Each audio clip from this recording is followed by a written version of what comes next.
by a terrorist that came here from Afghanistan. Her sacrifice and his struggle will not be forgotten, so please join me in a moment of silence.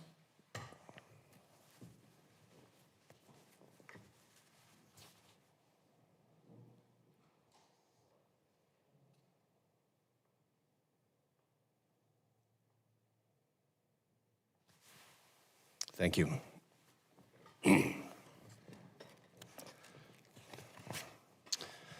I want to thank our witnesses for being here today to discuss ways to strengthen America's workforce with one of the best populations of Americans. Those are veterans. They know where to be, when to be, and what uniform to be in, and they're not on drugs. The purpose of today's hearing is to examine how the Department of Veterans Affairs provides opportunities for veterans to explore non-traditional education, whether that be through apprenticeship, on-the-job training, or the Transition Assistance Program. And I look forward to continuing the nonpartisan spirit of this subcommittee, along with Ranking Member Mr. Pappas, great to see him after Thanksgiving, to ensure that the VA is working in lockstep with today's job market to meet the needs of today's veterans. Unfortunately, the Department of Labor was unable to come here today because the Senate has continued to slow walk the confirmation process of President Trump's appointees, and I encourage them strongly to just get these people in place. This is not a political issue. We need our political leaders in the executive branch to be able to execute the programs that we write for them. Last Congress, the Biden administration DOL vets consistently failed veterans. We had multiple hearings about that. By the end of the Congress, their employment statistics were worse than a regular American job center. This committee must hear how DOL vets is going to turn it around, and I look forward to having Mr. Workman testify shortly after he's confirmed. On this note, we had a rather contentious meeting with Mr. Tim Cummings, who is in place now, and I'd like to apologize to him for getting a little senior chiefy on him, which I did. And I have the utmost confidence in Secretary Chavez-DeRemer and also Secretary Collins to work this out for the betterment of the veterans. That's very important for all of us, and we do understand that's the higher purpose. This hearing is not only getting these VA programs back on track, but also to note the importance of shoring up American manufacturing as a national security issue. I also serve on the House Armed Services Committee, and I can't tell you enough how badly America needs to re-energize defense manufacturing so that we're always ready for today and tomorrow to defend our way of life. One of the best ways to do this is to show these companies that have jobs available that there are thousands of veterans ready to fill them. Many veterans use the GI Bill within a year of transitioning out of the military, oftentimes as a fallback option when they do not know what their next mission is. And veterans using VA's OJT and apprenticeship programs are able to supplement their income with both the living stipend payment from the VA for their post-9/11 GI Bill benefits as well as wages from their employer while they are enrolled in these VA programs. At the end of their training program, they're able to step right into a beneficial career. I don't know of many major programs at institutions of higher learning that can promise a job at the end of their programs. This promise of employment through the apprenticeship training is what makes the VA program so special and can help combat underemployment and suicide in our veterans population. In VA's most recent annual benefits report, the number of veterans using their post-GI Bill to pursue OJT or apprenticeship continues to decline. In 2023, there were only 1,008 apprenticeships and 776 OJT participants, representing less than 1% of the post-GI Bill population. With some states having 0 individuals participating in this program, we're spending around $241 million a year on administrative expenses, which include staff salaries and counseling services for such a low success rate, and that's just pathetic. I mean, that's just got to stop. The number of veterans in this program and our administrative spending are concerning, especially given the evolving needs of today's workforce in the 21st century. This Congress, my subcommittee has championed key legislatives regarding VA's apprenticeship programs. My bill, H.R. 982, the Warriors to Workforce Act, would increase the monthly housing allowance that a veteran pursuing an apprenticeship or on-the-job training receives during a 6 to 12 month from 80 to 90%. Additionally, Representative Barrett led a bill that passed the House, H.R. 3055, the Transport Jobs Act, which would connect military veterans with supply chain employment while helping veterans secure careers that put their skills and expertise to use. And my friend from Arizona, Representative Subcommittee, has an important bill, H.R. 1458, that would expand GI Bill opportunities to get veterans into mechanical fields. Even Ranking Member Pappas, Chris, right here, has a bill which I'm co-sponsoring, H.R. 2954, the Veterans Transitioning to Trucking Act, which would allow VA to access as a state approving agent for apprenticeship programs in more than one state to receive VA approval. It's an outstanding bill, Chris. Clearly, this goal of getting veterans at the forefront of critical positions in American economy is a nonpartisan issue. I would now like to yield to Ranking Member Pappas for his opening remarks. Well, thank you very much, Mr. Chairman. Thanks for the bipartisan spirit there as you highlighted some important initiatives on the legislative front. I'm really glad to be here for this important hearing. And before I begin, I want to just state that I'm disappointed that DOL vets won't be joining this hearing and we won't be hearing their testimony today, but I'm glad to have VA with us. There's an important issue that I wanted to address at the outset here, and that's the issue of Chapter 35 benefits. And I think it's important to hear from VA about the fact that 75,000 survivors and dependents using Chapter 35 benefits have seen delays over the last many months. Veteran survivors and dependents across the country who rely on these benefits for housing, education, or anything else have been left in limbo with no acknowledgement of the issue or any indication from VA when the problem will be resolved. Now, we've got a hearing in a few weeks on this topic, but I was just discussing this with the chairman in advance of this hearing. I'm hopeful to hear more from Mr. Smith today, that he can communicate an update in terms of what's going on, not just for us here in the room, but for the veterans, families, and survivors at home that have been waiting for their benefits for far too long. I'm respectfully requesting this because we're at the end of the semester, 4 months in. Beneficiaries haven't been able to receive payments and can't wait another 2 weeks to find out what is happening and what the status is. It's just unacceptable that VA has failed to communicate when answers are needed today. We've been hearing from this in our office. To put a human face on this, I have a disabled veteran from Laconia, New Hampshire, who reached out to our office because his son's benefits were delayed a couple months at that point in time.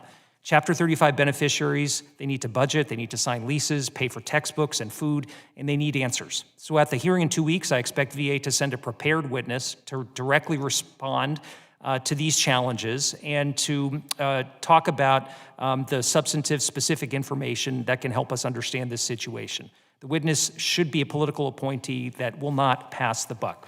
So with tens of thousands of Americans' lives impacted by VA's error, it's absolutely unacceptable that not a single VA official has bothered to respond to letters that have been sent by Ranking Member Takano, Ranking Member Blumenthal, and myself to the department. It's unacceptable that the department canceled a briefing on this topic on October 1st. I know that one will be conducted later, that it was over 2 months from when this was originally requested.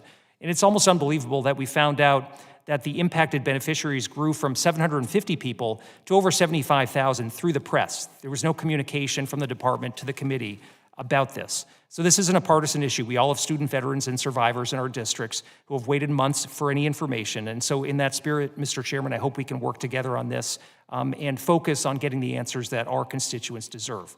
Lastly, when we do convene a hearing on this, it's critical that we hear directly from student veterans themselves, from their families, from survivors to fully understand the impact on this failure on their lives. Now to the topic at hand today, employment pathways for veterans.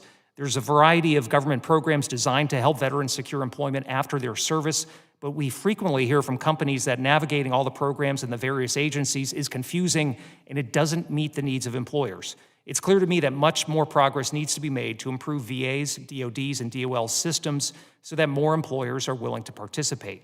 When you compare the results for employment-focused programs like SkillBridge with education-focused programs like VetTech, it's clear that involving employers early is key to placing veterans in jobs and careers. Data shows that programs run directly by employers, trade groups, and unions where veterans get on-the-job training, upskilling, and certifications continue to result in successful job placements while companies save on recruiting and salary and the government saves on training costs. It's a win-win. This dynamic with the government paying a living stipend and employers paying for training is a perfect example of a public-private partnership that benefits everyone involved, most importantly, the veteran. That being said, we need to continue to ensure that these partnership opportunities aren't limited to big business. Small and medium-sized companies must have the opportunity to participate, to train and hire veterans, which may be where trade groups and unions come in. Our small businesses and union partners strengthen communities and can provide veterans opportunities closer to home. So today I'd like to hear from our employer panel on their interactions with various DoD, VA, and DOL vets programs, their thoughts on if we should specialize different programs further, and what a single point of entry for employers would look like, and how we should advertise the benefits of participating in these programs to the rest of the business community, and who should be responsible for that. So in closing, I just want to note one difference between the programs that we're talking about today and the GI Bill. Since its inception in 1944, the GI Bill's educational component has been about more than just going to school. It's a tool to help reintegrate service members back into civil society after their service, to enmesh them back into their communities, and to build connections after being gone in service of their nation. So we must hold those 36 months of eligibility sacred, especially now that the benefit does not expire thanks to the Forever GI Bill. We must resist the urge to water it down by using it to pay for other benefits. So if an employment program that we're talking about today drains a veteran's GI Bill benefit, we must absolutely ensure that, number one, it results in an actual gainful employment and that the start of a career is meaningful and not a dead-end job. Number two, that it protects veterans from bad actors who take advantage of them. And number three, that it fulfills Congress's original intent of the 1944 GI Bill by helping to reintegrate service members through community building and substantive interaction. Thanks, Mr. Chairman. I yield back. You're welcome, sir. Thank you, Ranking Member Pappas. And I'll just be frank, as long as I'm the chairman of the subcommittee and Mike Bost is the chair of the whole committee, the GI Bill will not be touched, nor will the VA Home Loan Guarantee Program. It's interesting that you and I think are responsible for the two most successful programs the United States government has ever created, and I'm very proud to do that, so I got you. I'll now introduce our witnesses. Our first witness is Mr. Kenneth Smith, Executive Director at Education Services, Veterans Benefit Administration at the Department of Veterans Affairs. Accompanying Mr. Smith is Ms. Chantil? Correct, sir, Chantil. Chantil Stovall, Acting Executive Director, Veterans Readiness and Employment Service, Veterans Benefits Administration at the Department of Veterans Affairs. I'd ask that the witnesses please stand and raise your right hand. Do you solemnly swear that the testimony you're about to provide is the truth, the whole truth, and nothing but the truth? Very well, thank you. You may sit. Let the record reflect that the witnesses have answered in the affirmative. Mr. Smith, you are now recognized for 5 minutes to deliver your testimony on behalf of the Department of Veterans Affairs. Thank you. Chairman Van Orden, Ranking Member Pappas, and members of the subcommittee, thank you for the opportunity to testify today to discuss how we can strengthen the veteran workforce. Joining me today is Chantil Stovall, Acting Executive Director of Veterans Readiness and Employment. We're honored to speak with you about how VA is supporting veterans as they transition from military to civilian life, especially through vocational rehabilitation, non-college degree training, and employment-focused programs. Transition support begins early. VA is committed to supporting every service member transitioning from the military to the civilian workforce as seamlessly as possible. Through our partnership with the Department of War, VA reaches approximately 200,000 service members each year through the Transition Assistance Program. TAP helps service members understand and access the full range of VA benefits, including education, employment, and healthcare. To further support transition, in 2019, VA launched the VA Solid Start program. Solid Start calls all eligible veterans, regardless of their character of discharge, at 3 key stages during the first year after separation from active duty. These calls are unscripted and focus on connecting veterans to the right resources at the right time. Since its launch, VASS has successfully connected with nearly 75% of eligible veterans, and these veterans are more likely to use their other VA services critical to securing meaningful employment. In addition to programs provided during service and transition, VA supports veterans towards their pathways to employment and career readiness, including the Veterans Readiness and Employment Program, benefits focused on education, and non-governmental collaboration and support. VRNE is the cornerstone of our employment support through individualized counseling, employment planning, and hands-on training for disabled veterans seeking to overcome service-connected disabilities and return to work. In FY 2024 alone, VRNE conducted nearly 20,000 one-on-one briefings with transitioning service members. The program also supports non-college pathways like apprenticeships, on-the-job training, and the non-paid work experience program, helping veterans gain real-world skills in fields like trucking, plumbing, and contracting. Personalized career planning and guidance counseling is available to discharging veterans and ensures that they make the most informed choice for their post-military education and employment path. PCPG helps veterans weigh options for college, apprenticeships, certificate programs, on-the-job training, and other high-demand sectors to maximize career outcomes and economic mobility. Non-college degree training is a growing priority, and VA is ready to assist. President Trump issued Executive Orders 14278 and 14269 to optimize and target federal programs in workforce development for high-paying skilled trades and maritime industries. In FY 2024, over 17,000 post-9/11 GI Bill beneficiaries began vocational or technical training, and nearly 1,800 entered on-the-job or apprenticeship programs. Benefits may be used for apprenticeships in OJT and high-paying skilled trades, including advanced manufacturing, welding automation, and industrial technology. Additionally, VA reimburses for licensing and certification exams, such as for commercial driving, home inspection, nursing assistance, and artificial intelligence. VA will continue to partner with Department of Labor and others to expand marketing to assist employers in recruiting veterans and ensure veterans are aware of the GI Bill opportunities, including apprenticeships and OJT programs. In fiscal year 2026, VA looks forward to the implementation of the new Vet Tech program authorized by the Elizabeth Dole Act to connect veterans to high-tech training in fields like cybersecurity, data analytics, and cloud computing.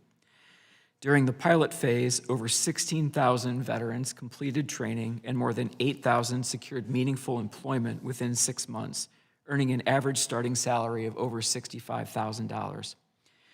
In closing, VA is committed to ensuring that every transitioning service member and veteran has access to the tools, training, and support they need to succeed in the civilian workforce, whether through college, vocational training, or direct employment pathways. Thank you, and I look forward to your questions. Thank you, Mr. Smith. The written statement of Mr. Smith will be entered into the hearing record. We're now going to proceed with questioning, and we'll remind our members that you'll each have 5 minutes for your questions. I now recognize Ranking Member Pappas for 5 minutes. Thanks very much, Mr. Chairman. Mr. Smith, if I could turn to you and just get at the challenges that I presented in my opening remarks that veterans are facing right now with respect to Chapter 35 of benefits for veterans and their survivors. Can you talk and give us an update on these Chapter 35 issues? Back in August, we received information that this was an issue impacting about 750 individuals. Schools found out that that number was more like 75,000. So where does that number stand? And most importantly, when can these beneficiaries in districts like ours receive their overdue payments? Thank you for the question. We look forward to addressing Chapter 35 questions in detail at the upcoming hearing, as well as in our staff briefing this Friday. We've continued to make progress through the 42 days of the shutdown and the 13 business days since then.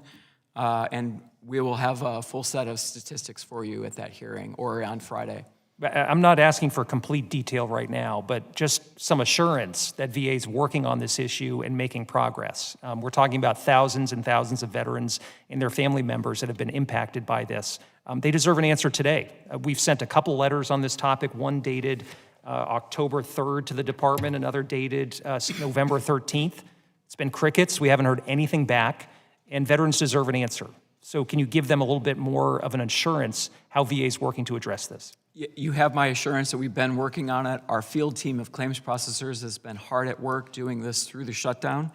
I apologize for the delays in these letters. It's my understanding that they're working their way through the VA concurrence process and will be released to you as soon as possible. So where does that number stand? How many folks are waiting right now? I can't provide you an answer on that right now. Are you going to provide us with a briefing in advance of the hearing in 2 weeks that will give us a little bit more detail so that we can provide the oversight that veterans and their family members deserve? Yes, sir. Now, can you talk a little bit more about some of the other challenges the department has faced? And I'm just wondering, in terms of the lapse of funding, who's made decisions with respect to furloughing employees during the shutdown?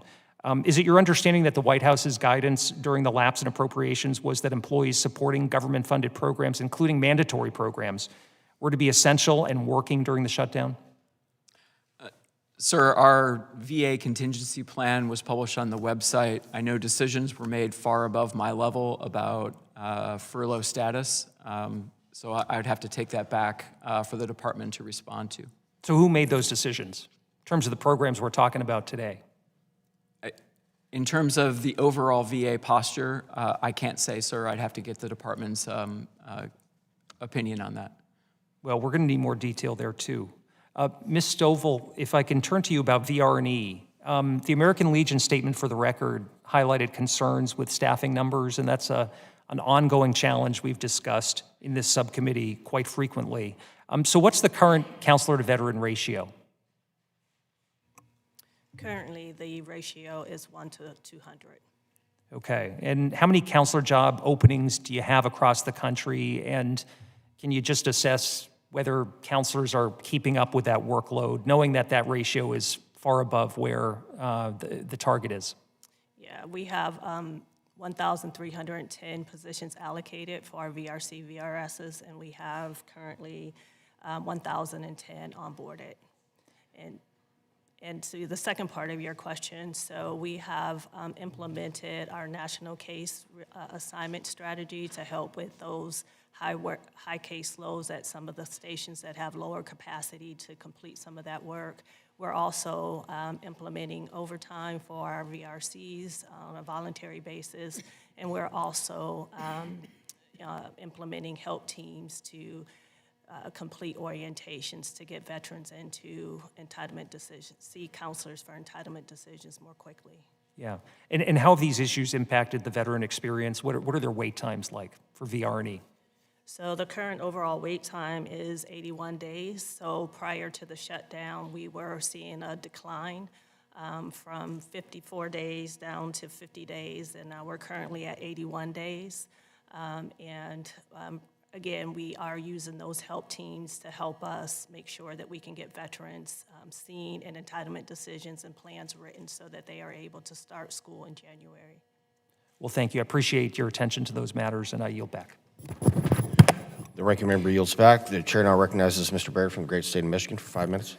Thank you, Mr. Chairman, and thank you to the panel. Thank you both for being here today. And Mr. Chairman, thank you for the shout out on the Transport Jobs Act. We're hopeful that that will help kind of bridge the gap between members leaving military service and finding employment in critical sectors of the economy where we certainly have a shortage taking place. And this really struck a chord with me recently as we saw the tragic case out in California where an illegal CDL operator, illegal immigrant in the country, performed an illegal maneuver, left to the fatalities of Americans that were here. And to me, I'm thinking about this. I'm like, why are we operating a system where it is benefiting people operating illegally when we could be employing veterans who have trained and are qualified in these ways, but may not have the appropriate civilian licensing that's necessary? They've driven trucks, they've done supply chain jobs in their military capacity, but then they don't have the reciprocity with civilian licensing to get that appropriate job and opportunity back home. One of the original reasons, the very first reason I was motivated to run for office a decade ago, I came home from the Army and I saw that a whole host of my battle buddies that I had served with were really struggling to find opportunities in Michigan at the time. And we were leading the country. We were the second overall state in the nation for veteran unemployment rate. This is back in the 2015 timeframe. And Michigan was coming out of this great recession at the time, and we were hit predominantly hard in that effect. And veterans always seem to suffer the worst brunt of economic downturns. And having a robust ability for transitioning veterans to come home is really important because I think it really provides that stability, that purpose, and that fundamental dignity that comes with being someone who is transitioning back home and finding that next mission in life. So the work that we do on this committee is really important in that effort to really establish a framework for how we're going to welcome people back home and provide them that self-sufficient dignity that they deserve. I had a few questions for you about some of the shifts that we've seen within the economy away from maybe some of the traditional four-year degree programs and into other skilled trade or other skilled professions and things like that. And I'm curious if you can give us any insight why we've still seen an overwhelming preponderance of people going into the traditional four-year degree fields and less inclined to go into the trade opportunities that may be a better fit for them based on their skills that they've acquired in the military. Thank you for the question, sir. And I wish I had a good answer for you. But honestly, we do not have a survey mechanism to ask veterans why they choose the path that they choose. That would certainly be something that we. Do you think it has anything to do with the reimbursement rates and what they can qualify for under a 4-year program versus a trade opportunity, the apprenticeship programs, and some of the just, I guess, reimbursement and other value ability of some of these programs that are available to them? It could be. There are a number of instances where if you look at a 4-year, what we pay for a 4-year college degree, the total package value would be much higher than for a non-college degree or an apprenticeship program. Okay. And then I know I actually was in Michigan a few weeks ago in my district and met with the man who runs this group, Workshops for Warriors. I think he's actually testified in front of this subcommittee last Congress. And he told me that there is a cap. He runs a trade program, a skilled trade apprenticeship type program that gives certification to veterans, things like that. I think he told me there's a cap for an institution of how many of their students can receive GI Bill and other veteran benefits. Is that true, that there's a limitation there for institutions? There is a statutory requirement for 85%. It's an 85-15 rule, up to 85% supportable through government programs. Is there a waiver available for that, or would that need to be provided in law? Yes, and I'm sorry, I said that backwards. 85% non-funded, 15% funded. We can give a waiver to allow someone to exceed 35% as well. So that waiver opportunity is available. Thank you. Appreciate it. With that, Mr. Chairman, I'll yield back with 10 seconds to go. The gentleman yields. The chair now recognizes Mr. Kennedy from great state of New York. Thank you. Thank you all for being here, your testimony. The GI Bill is a sacred promise that helps veterans pursue education, transition into civilian life, and provide for their families, including the survivors and children of those who have sacrificed everything. Our responsibility on this committee is to ensure that that promise remains strong. A recent negotiated rule from the Department of Education on loan limits for certain advanced graduate degrees has raised serious concerns, especially for veterans pursuing fields like nursing, education, physical and occupational therapy, social work, and many other advanced degrees in healthcare, particularly, but not exclusively. And these are students and veterans who rely on both GI benefits and federal loans to cover the full costs of their programs. We need answers about delays as well on Chapter 35 benefits for survivors and dependents. The VA has not responded to congressional inquiries, and recent staffing cuts affecting payment processing is certainly troubling. And these issues require immediate attention. And the delay is beyond concerning. It's infuriating, quite frankly. Mr. Smith, countless Americans, including future nurses, therapists, and other essential healthcare providers, are worried they may no longer be able to complete their graduate professional degree programs under the Department of Education's rule that restricts access to federal loans for certain healthcare professions. Veterans relying on GI Bill benefits deserve immediate clarity. Is it your understanding that GI Bill coverage for professional degree programs like nursing, physical and occupational therapy, and others will remain entirely separate from and completely unaffected by the Department of Education's draft rule? Thank you for the question, sir. I'm unaware of the details of the Department of Education's draft rule, but we do pay benefits up to the annual max amount set by Congress for private schools. For public schools, there is no limit, and as well, the Yellow Ribbon Program allows veterans to, allows schools to match 50% to exceed that the max cap that is set each year. The rule that was passed in the Big Ugly Bill, it cuts the ability for a student in half to achieve their federal loan need. My question is very simple. Will that impact our veterans who also rely on the GI Bill? We will continue to administer GI Bill payments just as we always have. I I can imagine a deference to the Department of Education on that. Okay, so you don't know the answer? I do not know. Okay, well, unfortunately, that doesn't answer my question. Obviously, veterans, including those pursuing these advanced degrees in healthcare, need clear guidance and assurances.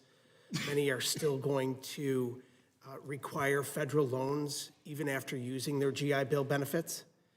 And if those loans are restricted under this rule, it's going to impede their ability to afford their education. Hence, they're not going to go into these healthcare roles where the need for nursing by 2033, we're told from the Bureau of Labor Statistics, we need to be hiring 200,000 nurses a year to achieve where we need to be. So we're already behind the 8 ball, and we know our veterans make great nurses and healthcare practitioners across the board. So I'm curious how the VA is assessing the impact on these VA benefits. And, you know, how are our returning veterans that are trying to go into these fields, how are they going to be impacted? The statute allows us to pay 36 months of benefits under the post 9/11 GI Bill program. We will continue to deliver benefits to include both tuition and fees, books and supplies, as well as the monthly housing allowance to all veterans who are in the program. I think this is essential that the VA consider moving forward, is how to prevent veterans who have served our nation from being denied access or being pushed out of the field that they would like to go into, especially with such a great need for healthcare practitioners in this country. I yield back. The gentleman yields. The chair now recognizes Representative King Hines from the beautiful Northern Mariana Islands. Thank you, Mr. Chairman. And thank you to the witnesses for the opportunity to have a conversation this morning. You know, jobs, right? We're here because we want to talk about how we get these vets employed. And one of the things that I always hear back home that makes me laugh but makes me kind of sad is when I see certain vets, they're like, thank you for your service, but where's the service for my service, right? Because I think there are gaps in terms of some of these programs that they're entitled to that's not translating into them after, you know, leaving service to get into a career where some of these benefits that are currently provided for is not leading to that path. I also sit in the Small Business Committee, and one of the conversations that we had last week with some of the panelists is, you know, just the shortage of workers in certain industries like manufacturing, right? And one of the panelists said something that really struck me, which was, you know, it shouldn't be education for all, but careers for all, because what we're seeing as a trend across the country is that there's all these jobs that are just very hard to fill because we don't have the skilled labor. And so I'm listening to the conversation that we're having about the GI Bill and, you know, Rep. Barrett's question with regards to the amount of benefits that are given for four-year degree programs versus these technical trade schools types of programs that are available. And obviously, folks are going to be incentivized to pursue the four-year route, right, if you're going to get more money. And so how do we look at that gap and create an opportunity where trade school education has the same value as a four-year degree within the system? And it's an open-ended question to both of you. Thank you for the question.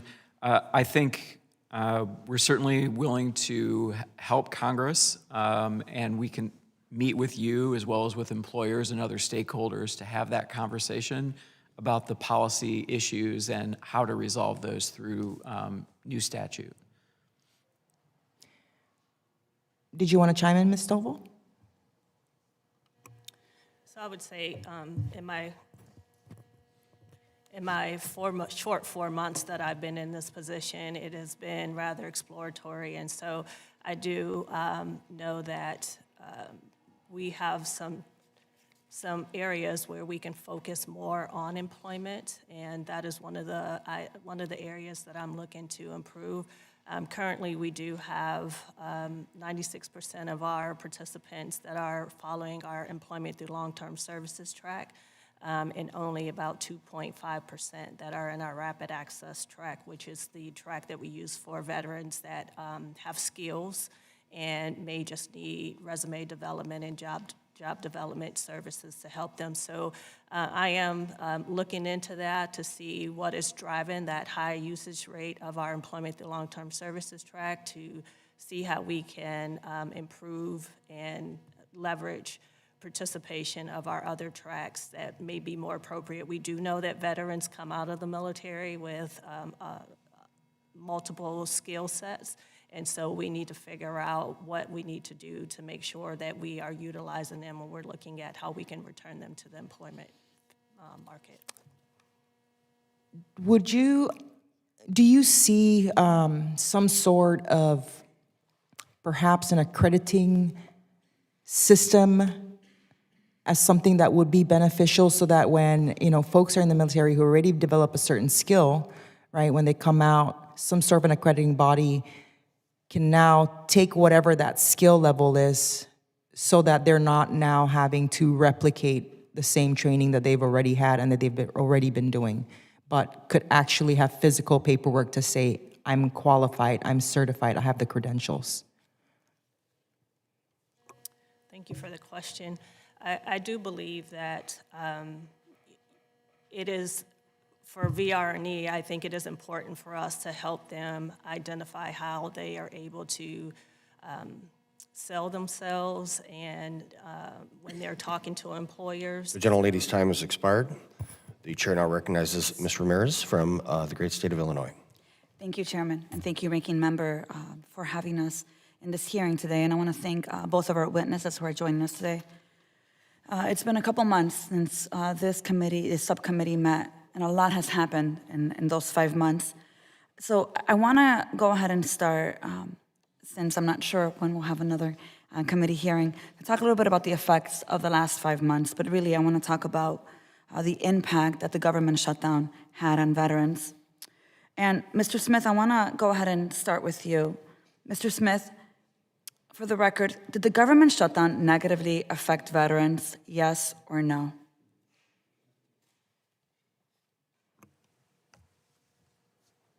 Yes. Thank you. Yeah, and just for the record, I appreciate you answering honestly here. 1.2 million veterans were at risk of losing SNAP benefits, as you know, and more than 75,000 veterans and their family members had their tuition and housing payments delayed after the software problem stopped the automated delivery of their benefits. We also know that 56 VA regional benefit offices were closed to the public, and more than 16,000 service members preparing to leave the military were unable to receive the VA transition briefings. So, Mr. Smith, recognizing that you saw the impact, did the government furlough any veteran employees at the VA, yes or no? Did we furlough? Did you furlough any veteran employees at the Veteran Affairs Department? I'm sure we did. Yeah, you did. According to the VA press release, 37,000 VA employees were furloughed, and estimates that are about 120,000 veterans that work for the VA also were impacted. So it's likely that many veterans were furloughed. Mr. Smith, did the government shutdown have any negative impact on veterans trying to access educational benefits like the GI Bill hotline or the VR&E counseling case management? Yes or no? The education call center was closed during the shutdown. So it was impacted. Okay, so just for the record, I just want to make sure we note this, since we have not met for the last 5 months, and this shutdown by the majority really had an impact. I want to make sure I put this on the record. More than 900,000 veterans were unable to get assistance from the GI Bill hotline. More than 100,000 enrolled veterans did not get their veteran readiness and employment program counseling or case management services. And by October 30th, there was a backlog of new applicants for the program of more than 61,988 applications. I want to make sure I put that on the record. I also want to state that I was extremely frustrated that my staff were working around the clock every single day, and they were unable to connect with a congressional liaison when they were attempting to advocate on behalf of the veterans that I represent. The secretary directed leaders and staff within the VA to use congressionally appropriated funds to send these politically charged messages to veterans and congressional staff about the shutdown, which I think is a clear violation of the Hatch Act, instead of trying to work with us to try to help them. So I want to make sure that I note this, because the shutdown may have ended, but the impact is still there. With that, the last minute and a half I have, I want to talk a little bit more about workforce opportunities here. Access to a quality education is one of the promises we made to veterans, and we must deliver. The vet tech is now drowning on GI Bill benefits, yet VA's own data shows that the vet tech's employment rate is only at 49% within the 180 days of program completion. So, Mr. Smith, when VA's own data shows that the vet tech fails to lead to employment for more than half of participating veterans, isn't restoring their GI Bill benefits essential so veterans are not stuck paying the price when their training fails to yield gainful employment? Thank you for the question.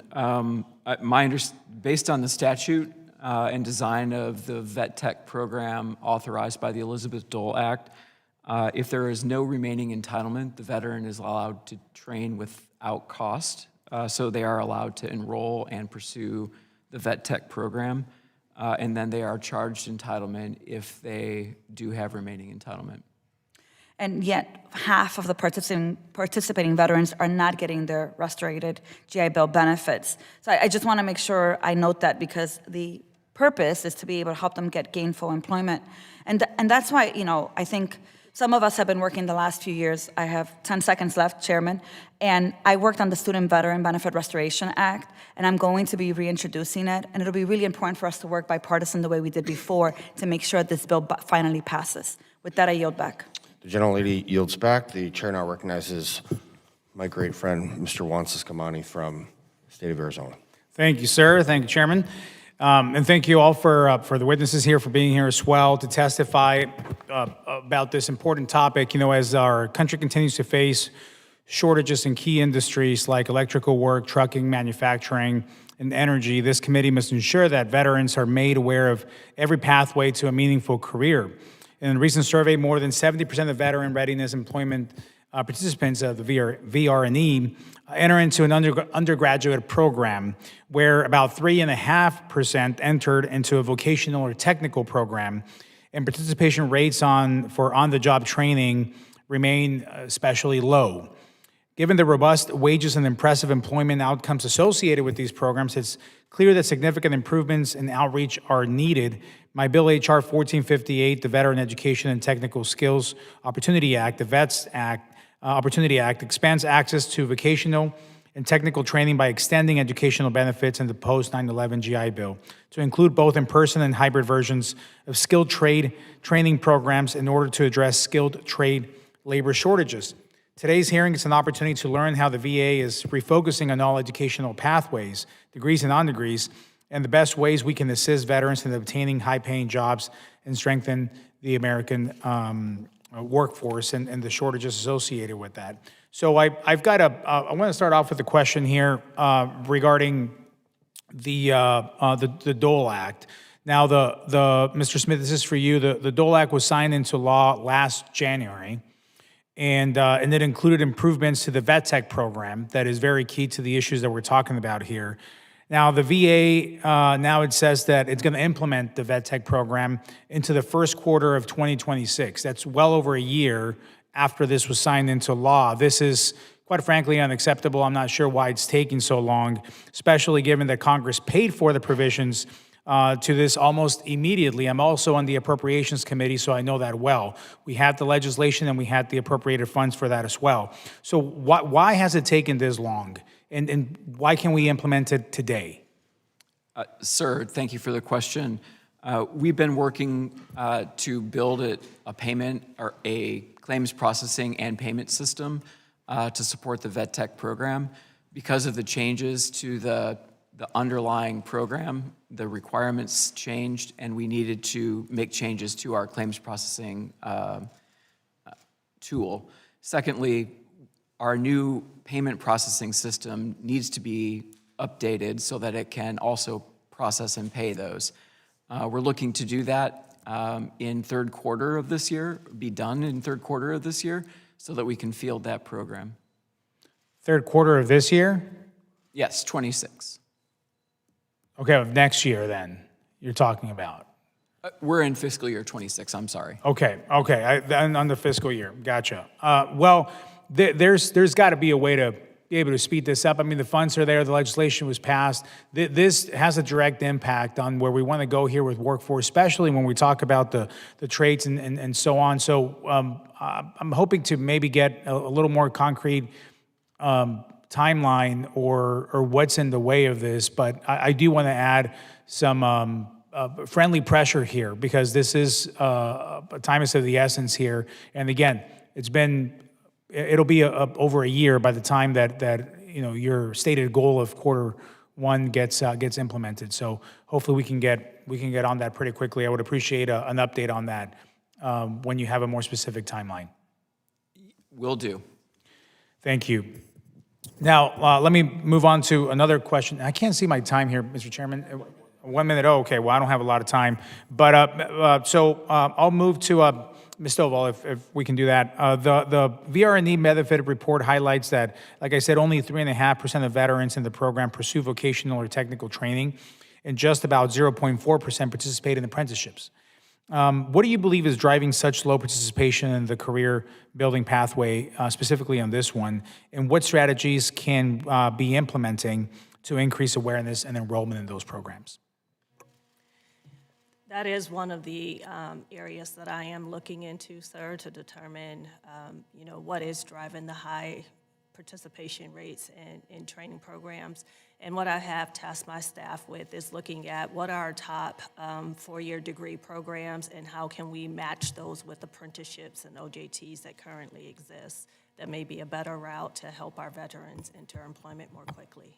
I agree, Mr. Chairman. Thank you. I would say that, I think we, at least in Arizona or in Tucson, we may need not as many more attorneys, but we need more on the trades. We're missing that for sure. So if we can. The gentleman's time no has offense to expired. any of the attorneys in the room here, Mr. Chairman. Not me. Okay, no, I'm not looking at you. I'm looking past you. Okay, No, okay, all we're right, good. good. Is it Thank you all. Kennedy? Maybe, I don't know.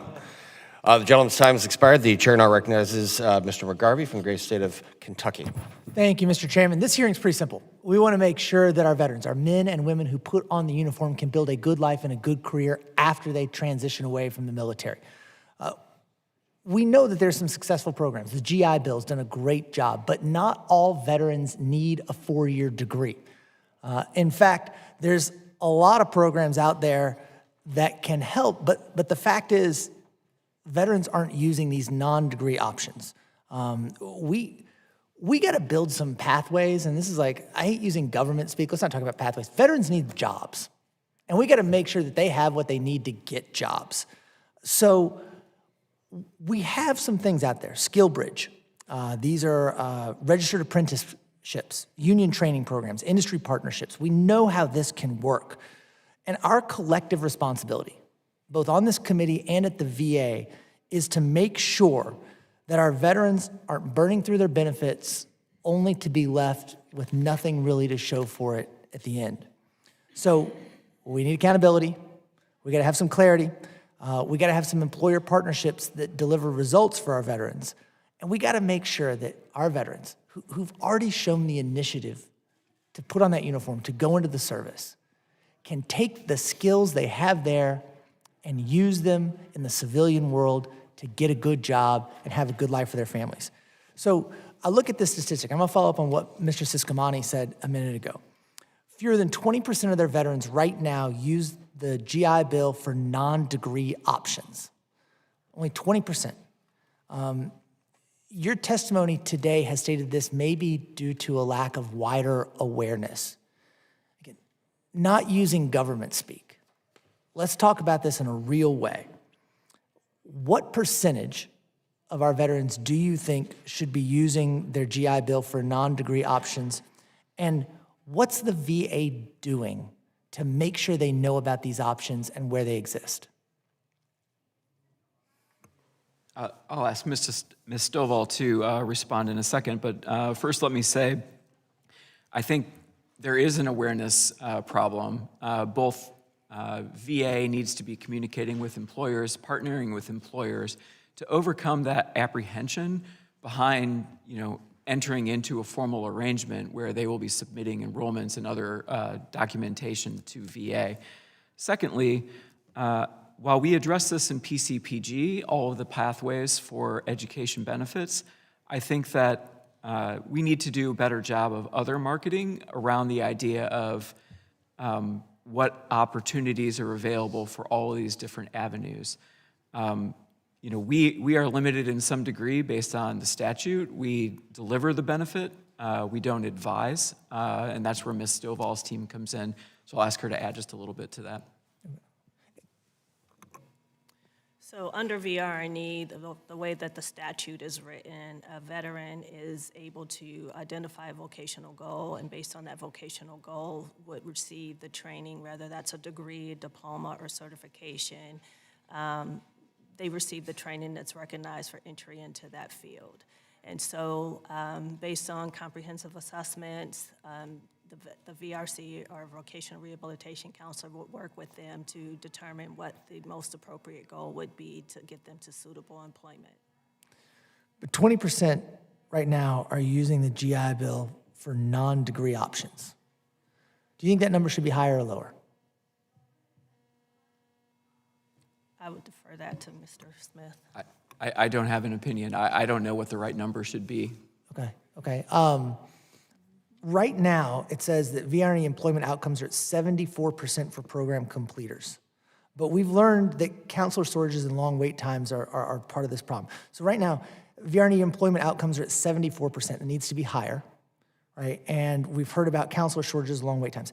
How are we fixing this problem to make sure that veterans don't have to wait months just to start? Thank you for the question. So we are looking at increasing, there's a couple things we're doing as far as our transformation efforts to make sure that we can render timely services. We have implemented a new case assignment system.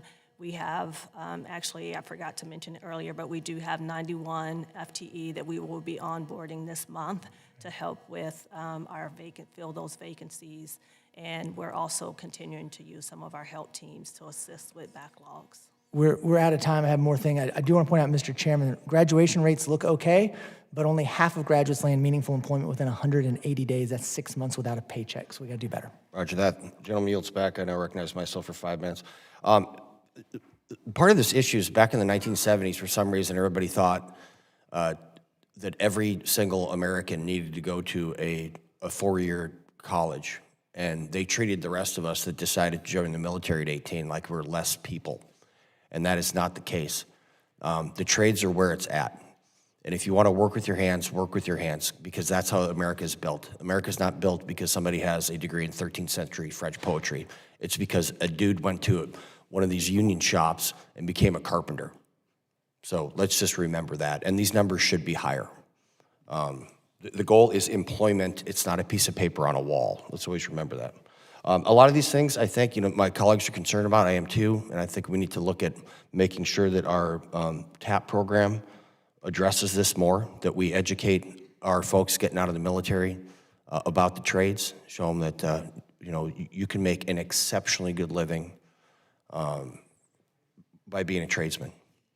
I went. It was last year. I was driving by, doing doors and stuff when I was running for office a year and a half ago, I guess. And there was this dude there. He had this great house and this bitchin' boat and a truck and all this stuff. And I stopped. I asked him what he did for a living. He said he's a lineman. And his wife went to a tech school, and she was an x-ray tech. So you can live a very, very high-quality life by working with your hands, and I just need to make sure that everybody understands that. Mr. Smith, DOL Vets is not here today, and we talked about that earlier. I think it's because of the intransigence of the Senate. So we need to get those people in here. Can you tell me any redundancies between you and DOL Vets, between the Department of Veterans Affairs and the DOL Vets? I don't believe there's any redundancy. We certainly partner with DOL vets, and we leverage their registration process for apprenticeships, and we then accept them, we deem them as approved. The state Mr. Smith, you guys have similar workforce programs, homeless programs.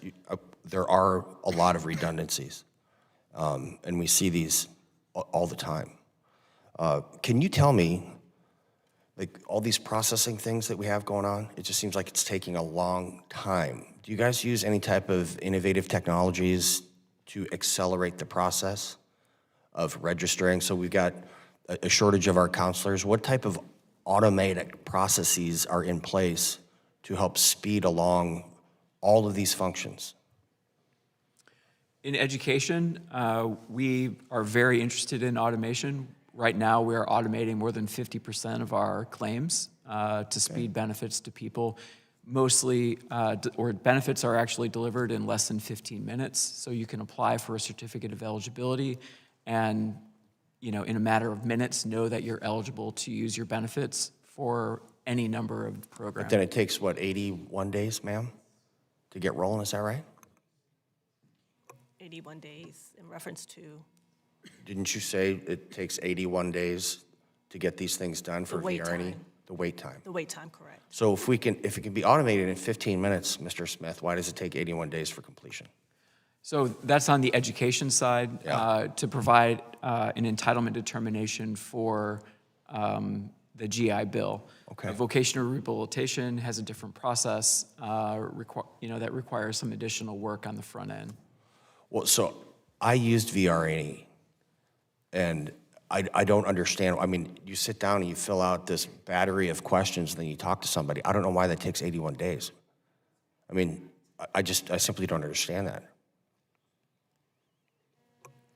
So we have, with our new case management system, Readiness and Employment System, or RES, we have been able to automate the eligibility process. Yeah. And so with that has reduced the wait time for a veteran to be seen by a case manager for an entitlement decision. Yeah.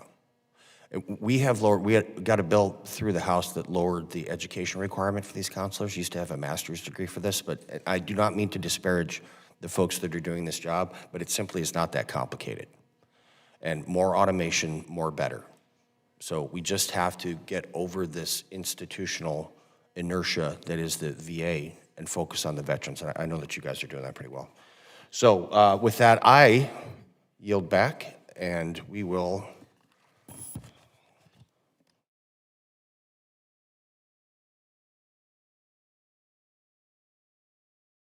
with that, I yield back, and we'll be dismissing this panel. Thank you so much for your time. I appreciate it greatly, and we'll take a short break while we impanel the next group.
That means that the microphone is live only.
Our second panel committee will come to order.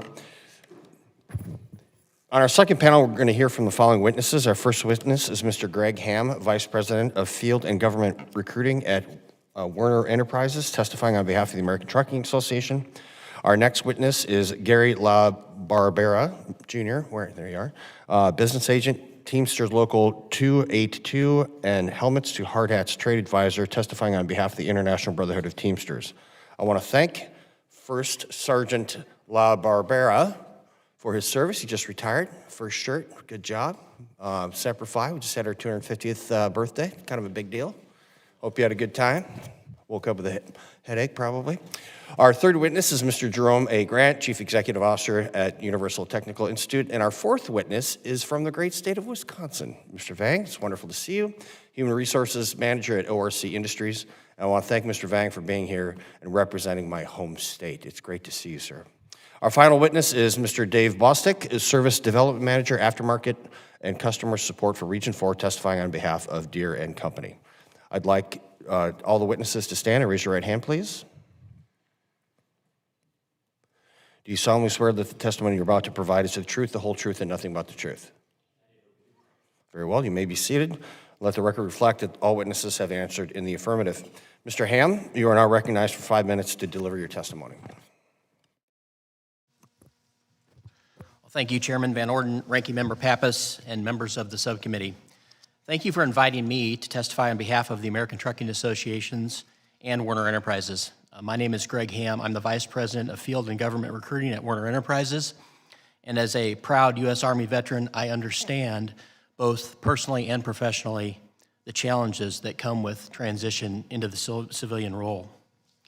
The Army transformed my life by giving me the discipline to do things the right way, even when no one is watching, the grit to push through when things get hard, and the commitment to finish what I start, and a sense of honor that comes from being part of something bigger than myself.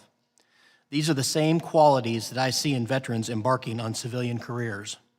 It's why I'm devoted to helping find them opportunities in the trucking industry. At Werner, we take pride in being one of the nation's largest and most dedicated employers of veterans and military families. Our average driver earns over $75,000 a year, and many earn well into the six figures. Approximately 20%, or 1 in 5, of our 13,000 associates are military connected, and our goal is to reach 25%, or 1 in 4. Our team of veteran recruiters has walked the same path as the men and women that we serve. Veterans entering Werner can pursue careers ranging from professional drivers to technicians to safety roles, operations, logistics management. We extend educational support, tuition assistance, and military community resource groups to ensure that veterans and spouses have the tools they need to thrive. Werner's holistic approach to career development has produced countless success stories. One example is Sergeant Eric Macedo, who served over 6 years in the Army as a mechanic. And despite his extensive experience maintaining complex equipment and leading soldiers, he struggled to translate his skills into the civilian career. By using his GI Bill benefits to enroll in Werner's Registered Apprenticeship Program, he earned a CDL, quickly advanced at our company, and today he serves as a road team captain and as a mentor. Eric frequently tells us that the structure and the community that he rediscovered at Werner restored his sense of purpose that he felt in the service. Eric's story underscores what is possible when policymakers and employers work hand in hand. The federal government can help more veterans like Eric by increasing funding for the CMV Operator Safety Training Grant Program, SIMVOST, which will expand access to quality CDL programs. Passing Chairman Van Orden's Warriors to Workforce Act to ease the housing burden on veterans undergoing job training. Passing the Veterans Transition to Trucking Act to reduce the VA's red tape on apprenticeship programs. And passing the Transport Jobs Act to make it easier for veterans and their spouses to find jobs in the supply chain. Each year, approximately 200,000 service members separate from the U.S. Armed Forces. In trucking and across the country, the benefit of hiring veterans are clear. The work ethic, leadership, adaptability, teamwork, high moral standard and character, and the ability to operate under pressure. Veterans bring the values that make the workplace and the supply chain stronger. Hiring them is not charity. This is smart business. Ranking Member Pappas and Chairman Van Orden demonstrated their commitment to expanding meaningful career pathways for those who have served by spearheading the passage of the Veteran Improvement Commercial Driver's License Act last year. And I'm confident that this subcommittee will build on that progress to empower veterans and their families and employers to broaden our economy in the months ahead. I appreciate the opportunity to join you here today, and I hope to contribute constructively to your efforts to strengthen America's veteran workforce. I look forward to answering your questions. Thank you very much. The gentleman yields. Mr. Hamm, Mr. Vang, I did not recognize your service, but you're in the Army, so I'm not supposed to. Just throwing that out there. Hey. Sorry, that was for you, for sure, for certain. I now recognize Mr. LaBarbera Jr. to deliver his opening statement. Thank you. Chairman Van Orden, Ranking Member Pappas, and members of the subcommittee, thank you for the opportunity to testify today on these critical issues. My name is Gary LaBarba Jr., and I currently serve as a business agent for Teamsters Local 282 in New York City, as well as the Teamsters Trade Advisor to Helmets to Hard Hats, working to create employment opportunities for veterans working as Teamsters in the building construction trades. I retired from the Marine Corps Reserves in 2023 as a Company First Sergeant, Company A 125, following 2 deployments for OIF and 1 for OEF. My experience is also one of a successful transition from military service to civilian union employment. Following my first deployment, I obtained my commercial driver's license and began driving a truck while serving in reserve status. Following my second deployment, I began my career as a Teamster in Local 282, driving trucks in the heavy construction industry in New York City. In total, the Teamsters represent 1.3 million members, including tens of thousands of veterans, currently serving reservists and military spouses, and we appreciate the subcommittee's attention to this issue. We appreciate the committee's long-standing bipartisan efforts to improve the lives of veterans and to ensure that when they transition, they can access careers that allow them to take care of themselves and their families. It is my hope that from today's hearing, that the takeaway I can leave you with is the role that the Teamsters have and continue to play in securing employment for veterans like me, thousands of current members, and future transitioning veterans. As I mentioned, I am the Teamsters representative to the Helmets to Hard Hats program, which provides opportunities within registered apprenticeship programs and careers in the unionized building trades, and has connected nearly 55,000 veterans to good-paying careers since 2003, 13,000 of which over the past 5 years. We're able to achieve this through many partnerships with trade unions, employers, Department of Labor, and many others. I have worked with countless veterans, connecting them to locals, training centers, and employers, affording them opportunities to begin well-paid careers as Teamsters in the construction industry. I have also had many discussions with our locals and training centers who are committed to aiding our nation's veterans and seek them out while looking to grow their workforce. I view this program to be a model of how labor can play an essential role in securing good jobs and careers for veterans. The Teamsters' efforts in this area have been significant and wide-reaching. Over the years, our airline division membership realized that we were failing to transition military aircraft mechanics into civilian service. While we counted many veterans among the Teamster-represented pilots, we didn't see this among the nearly 10,000 aircraft mechanics we represent, largely at United Airlines. We led an effort to streamline the process in the FAA reauthorization bill, which the Federal Aviation Administration is currently working to complete. We thank Committee Chairman Bose for his leadership in securing that language. Trucking has long been a strong source of employment for veterans, but also an industry where opportunity presents itself to work with Congress. For example, we thank Subcommittee Chairman Van Orden, Ranking Member Pappas, and other members of the committee for their leadership on the Veteran Improvement Commercial Driver License Act, which was signed into law last year and cut unnecessary red tape for CDL training. Uniquely, Teamster locals across the country also operate our own free or no-cost CDL training programs, which frequently work with transitioning veterans. Our programs graduate highly skilled drivers with pathways to stable and well-paid employment. The Teamsters are very interested in expanding our programs and searching for ways to do so in conjunction with Congress. For example, through a large expansion of the Department of Transportation's Commercial Motor Vehicle Operator Safety Training, CMVOST, competitive grant program. Last year, the program received less than $4 million in total. By increasing the funding for this program substantially, Teamster locals can secure these available funds to expand existing programs, increasing offerings, and open new programs where they currently do not exist. I should also note that the program is a perfect fit for today's discussion. The law already creates preference for programs which serve veterans, a requirement we strongly support. We are prioritizing expansion of CMVOST in ongoing surface transportation reauthorization discussions and hope for your support as negotiations on that bill continue. Finally, we know that members of this subcommittee and the full committee have put forth numerous proposals on veteran employment and will continue to do so. The Teamsters are fully committed to working with all members on this shared goal, and it is our hope we can both work with you on advancing those priorities and that in shaping proposals, programs, and new initiatives that you consider the ability of the Teamsters to be a partner in those efforts. We are proud to represent the greatest range of industries and occupations of any labor organization in this country and have a demonstrated track record of commitment to our nation's veterans. I appreciate the opportunity to testify before you today and look forward to any questions you may have. Thank you, First Sergeant. Both your and Mr. Ham's written testimony will be entered into the hearing record. The chair now recognizes Mr. Grant for 5 minutes. Chairman Van Orden, ranking members of Pappas, members of the subcommittee, thank you for the opportunity to speak to you today. It's an honor to speak with you about something that's core to our work and essential to our nation's future, creating strong, reliable, high-wage career pathways for America's veterans. My name's Jerome Grant, and I serve as CEO of Universal Technical Institute, which includes UTI and Concord Career Colleges. Across our 32 campuses, we focus entirely on hands-on, career-focused education in fields that keep this country running: automotive, diesel technology, aviation, welding, electrical, and energy trades. And on the Concord side, nursing. dental professions, respiratory therapy, surgical technology, and other critical healthcare fields. Last year, we educated more than 3,300 veterans and military-affiliated students. Veterans are not a subset of our population. They are central to our mission. They bring discipline, maturity, problem-solving, and leadership that elevate every classroom they're in.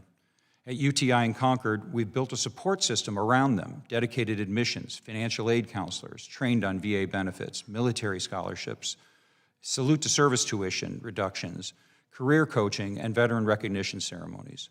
Our measure of success is straightforward. 4 out of 5 of UTI's graduates are employed in their field of study within a year. Our success is measured across the full employment cycle. We support graduates for life with placement assistance and continuing education that's complementary because, much like the military, they carry our name long after they leave ranks. And with new campuses opening, this impact will continue to grow.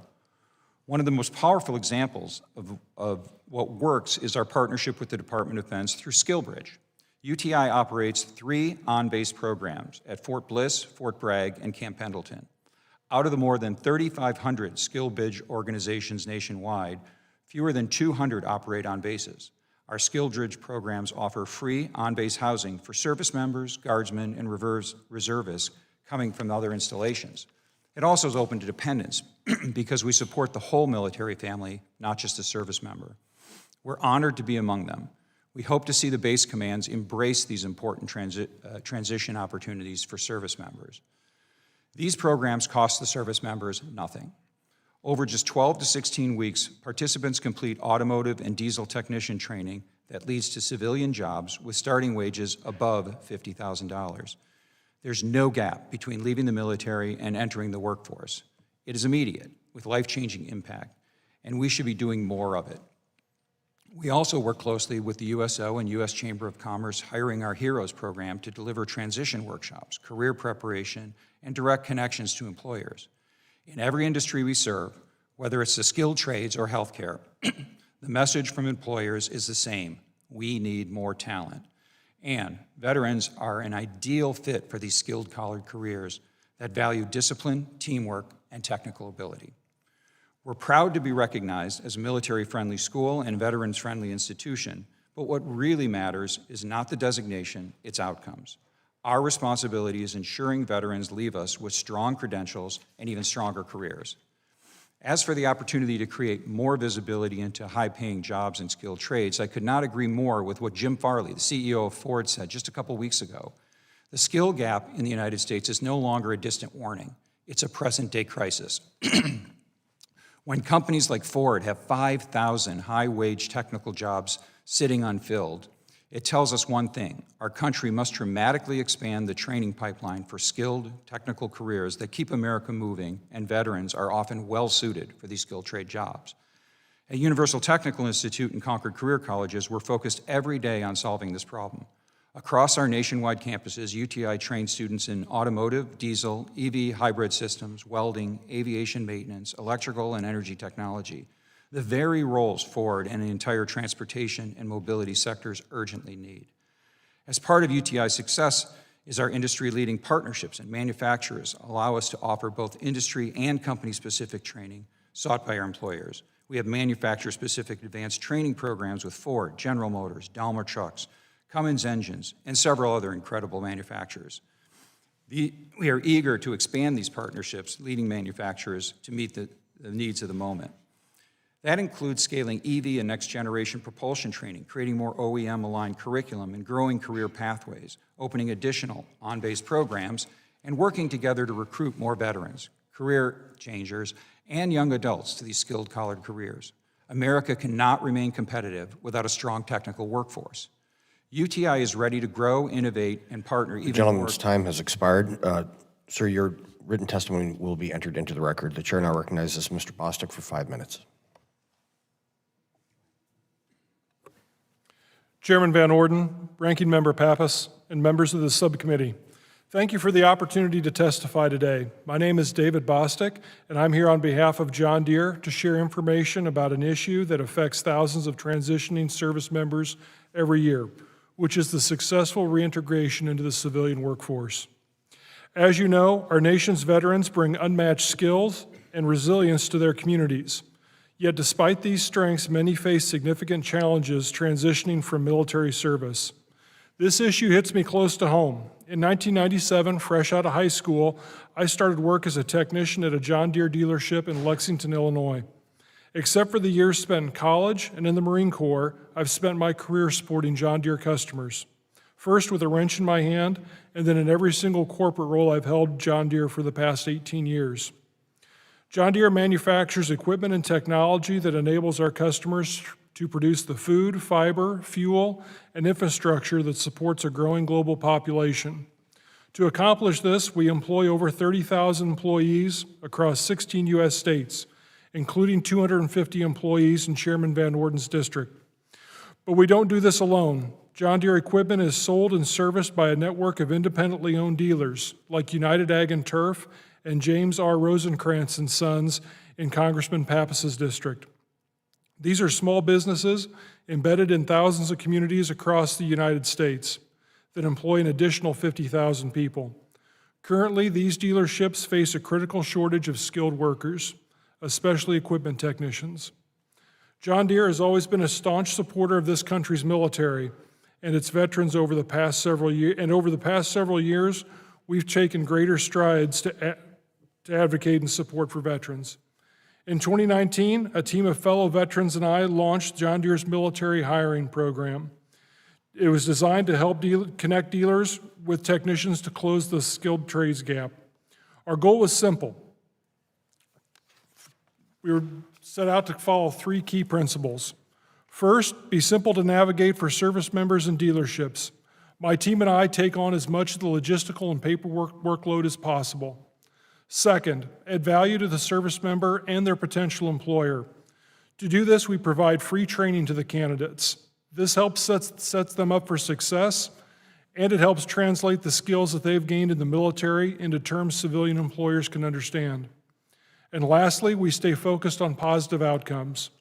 Our goal isn't charity or good press. Our goal is the successful employment of our participants. Since 2019, our dealers have hired approximately 800 veterans, including hosting over 300 SkillBridge interns, which has become a cornerstone of our military hiring program. Today, I urge the subcommittee to consider stronger partnerships between the government and employers to manage transition programs like SkillBridge. Employers are on the front lines of the workforce development. We understand the skills needed, the gaps, and the potential that veterans can bring to their organizations. By involving employers directly, we can ensure programs are relevant and responsive to a rapidly changing labor market. Here are three key recommendations. First, formalize employer advisory councils to help shape transition programs like SkillBridge, ensuring alignment with industry needs. Second, expand incentives for small and mid-sized employers to hire veterans and participate in programs like SkillBridge. At John Deere, we're able to leverage our size and infrastructure to help our independent dealers navigate this process. Many small businesses would benefit from a similar model. Third, create a centralized employer portal to streamline veterans' benefits, track outcomes, and share best practices across industries. Well-intentioned businesses often struggle to navigate the existing systems and connect with the right resources. In closing, I ask for your leadership to create a future where the government, veterans, and employers have a clear path to create positive economic opportunities. It's often said that the best recruiting tool the military has is a service member that becomes a successful civilian. Thank you for your time and commitment to those who've worn the uniform. The gentleman yields. Mr. Bostic, your written testimony will be entered into the record, and I'm going to throw a little Semper Fi to you, too. Kilo Company? Is that right? Yes, sir. Kilo 324. Okay. Al Anbar? Al Anbar? Yes, sir. Garden Spot, wasn't it? It was not at all. Yeah. The chair now recognizes Mr. Vang for 5 minutes. But before I say this, Mr. Vang, I've been to your facility, and it is remarkable. What you guys do there is life-changing for so many people. It gets not just the veteran side, I'm talking about some of the other folks that are there. They take tremendous pride in getting up and going to work. They're part of the community. They're supporting themselves and their family. And I want to personally thank you for changing the lives of thousands of people. It is just remarkable. So with that, sir, I yield to you for 5 minutes. Mr. Chairman, ranking members, members of the subcommittee, thank you for the opportunity to testify today on strengthening the veteran workforce through non-traditional career path in manufacturing. My name is Yang Vang. I'm here on behalf of ORC Industries, a not-for-profit manufacturer dedicated to creating meaningful employment opportunities, especially for individual with disabilities and for our veterans. Across the country, manufacturers are facing workforce shortage. National Association of Manufacturers estimates by 2030, up to 2.1 manufacturing positions will need to be filled. It is a readiness problem, it is an economic opportunity problem, and for our veterans in particular, a missed chance to connect people who are ready to serve and work that truly matters. One of the most overlooked part of the sector is cut and sew manufacturing. It is a highly specialized trade, but not unlike many fields, it does not require a 4-year degree. It does require training, discipline, precision, and the ability to show up every day to do the job right. When service member transitions out of the military, many of them are not looking for a traditional office job. They want to work, the work that they want is hands-on. They're used to being part of a team. They're motivated by a mission and not a paycheck. They're exactly the conditions.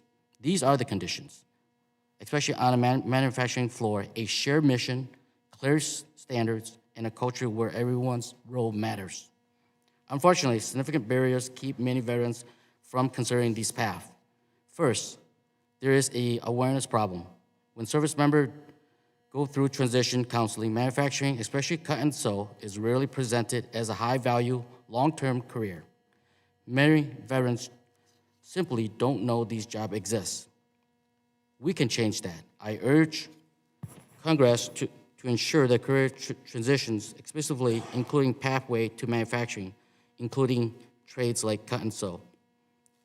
The Department of Labor registered apprenticeship programs are powerful tools. We need to use it, we need to extend it, provide additional training, fundings, incentive for veterans in these roles. These will increase the pipeline. Secondly, there are constraints in the GI Bill that can be used. Many veterans need short-term, skill-focused training programs, not 2 or 4 year in classroom. Right now, it can be difficult to fully utilize the GI Bill. We need to condense training, stackable credentials in trades like cut and sew manufacturing, expand eligibility and flexibility.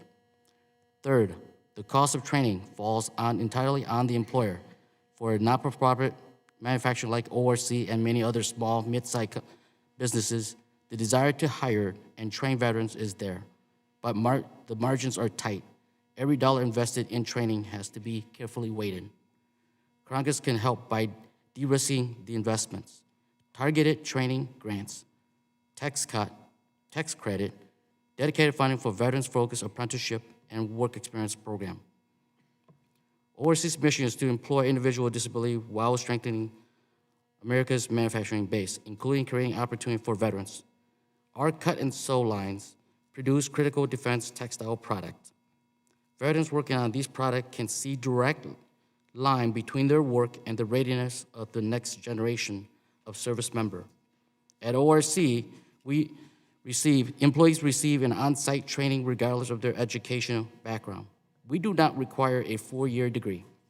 We require willingness to learn, to work as a team, to meet with high quality standard. We promote from within. In closing, I want to emphasize 3 key points.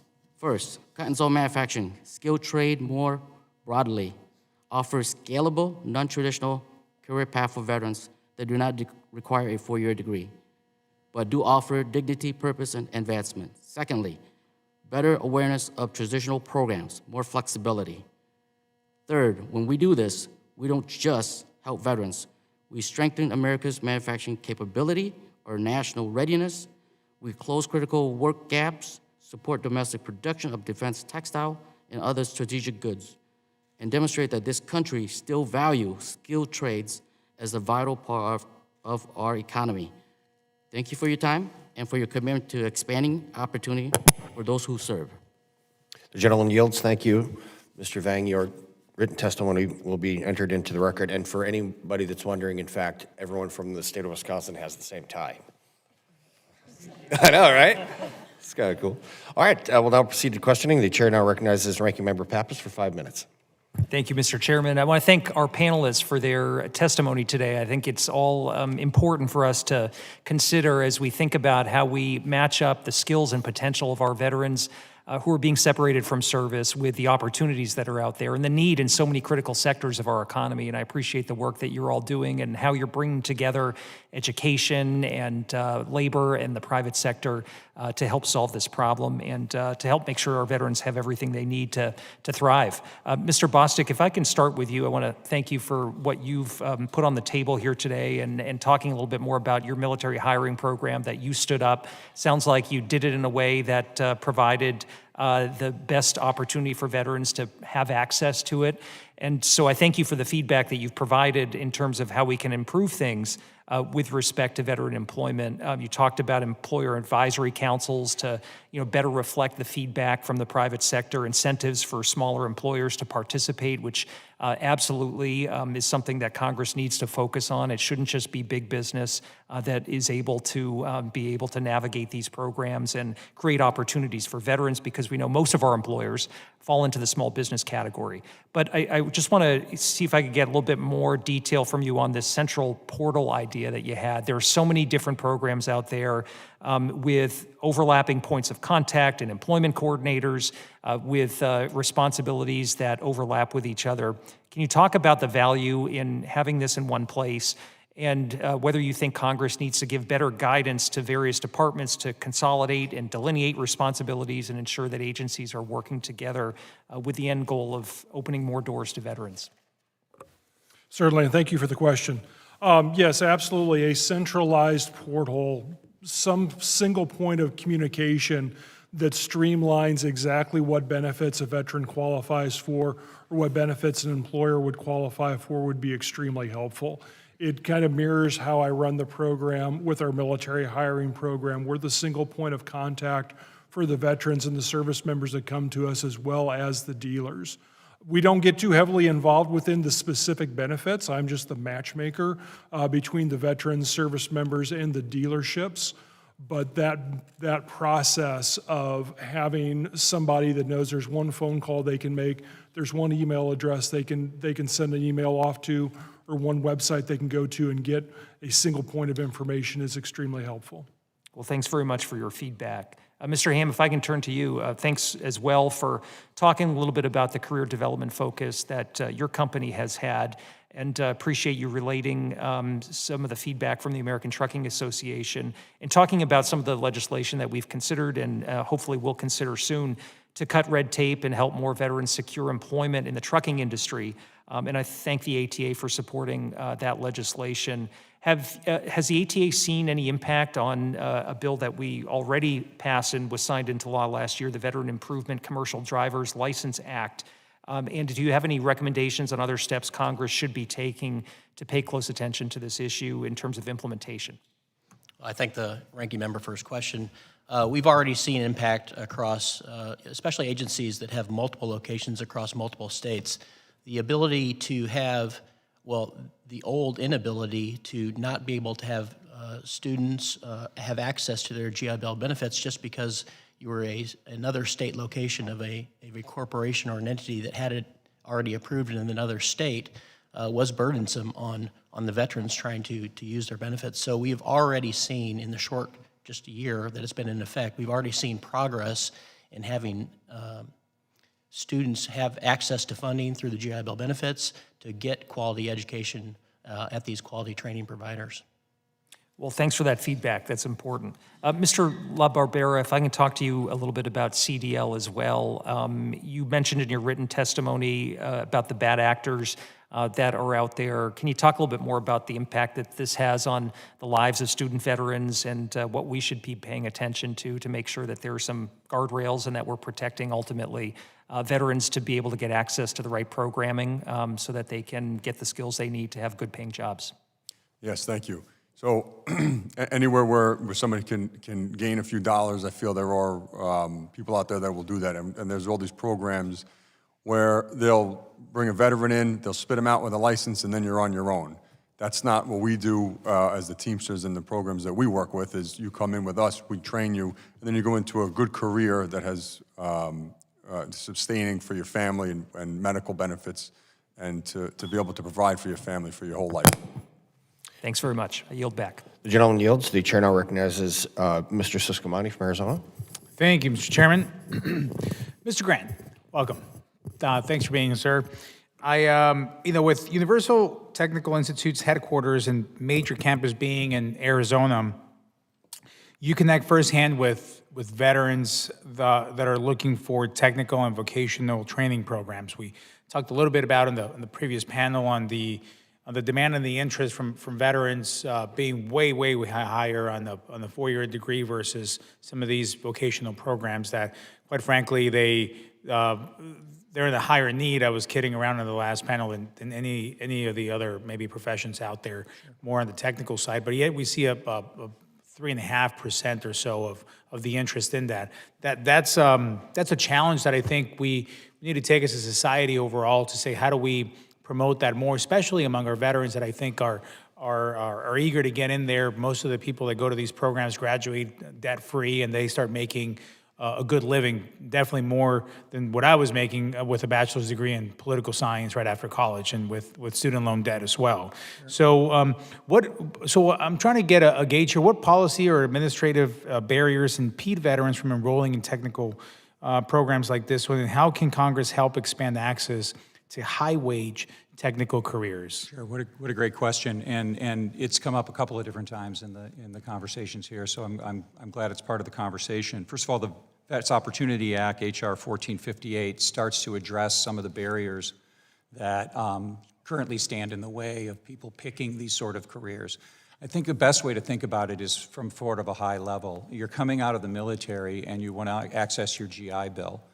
You can either go to a four-year school, or you could go to a technical school, but not every technical school, and not every program in every technical school, and not every technical school that has hybrid or online programs. Which one sounds easier for you to make a decision about? Yeah, no, I agree. So can you tell me why that is? Well, because it's the way the statutes are written. So the statutes are written that only certain technical programs apply? Taught certain ways, and certain accredited institutions can go. Or you could go to every four-year school. And so when you're coming out and you want to take advantage of the Sure. GI Bill because it's well-earned and you're going to be a great person out there in the world, there's just a lot of having to think it through that happens when you're thinking about It technical. almost feels like the system is guiding our veterans or anyone to go into that four-year degree route versus anything else. It almost seems like discouraging to go a different route. That gets to, there's really two issues. That gets to the second issue, which is there's a very long-standing cultural bias to go to four-year schools. And we have 153 career counselors on high school campuses. There are hundreds of high schools that will not allow our students, our career counselors on their campuses because they don't want their kids to go to technical schools. We need to continue to break that down and get more programs into the high schools, into the community colleges, and then clean up some of the language that makes it easier for someone to make decisions. I'm all for that. I'm running out of time. I can't really see my time, but I feel that it's coming. 1:45. Okay. I'm sitting in that one angle that you can't see either clock here. It's not that my eyesight is that bad, I promise. But I want to continue this conversation with you. You know, we had a veteran, actually, a plumber that came over to our house. And when he was leaving and we were looking at the invoice, I told my wife, we're in the wrong business here. This is a good paying job, and for our veterans, we love that this is happening, and we need to encourage more people to get in there as well. So I'll switch real quick with the time that I have left on CDL. So Mr. Hamm, if I can ask you this.